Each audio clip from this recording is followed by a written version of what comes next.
আল্লাহ যদি চান তে এইরকম বেঈমানগুলোকে ধূলিসাৎ করতে আল্লাহর সময় লাগবে না বন্ধু না।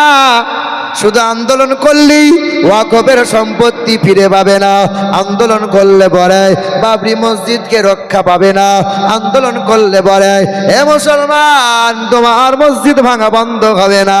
একটা কাজ করো, যেমন তোমাদের তো ঈদ হয়ে গেল, এই তো বকরা ঈদ হয়ে গেল, ঈদ মানে খুশির দিন, ঈদ মানে খাবারের দিন, ঈদ মানে আনন্দের দিন। ঈদ হয়ে গেল, কত মানুষের ঘরে সব মাংস রয়ে গেল, আনন্দে মাংস খায়।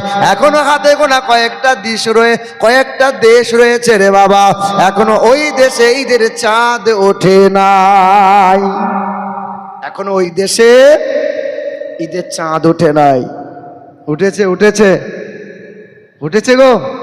গাজার মুসলমান, ফিলিস্তিনের মুসলমান, ওরা যে ঈদের চাঁদ দেখতে পায় নাই। হ্যাঁ, তোমার তো নতুন পোশাক, নতুন খাবার, দামি দামি পোশাক, দামি দামি খাবার, তাদের নতুন পোশাক তো দূরের কথা, তাদের মুখে দুমুঠো অন্ন দেওয়ার মতো কেউ নাই। কচি কচি মাসুম মাসুম ছোট ছোট বাচ্চাগুলো কান্না করে, যাদের বাবা নাই, মা নাই, দাদু নাই, ভাই নাই।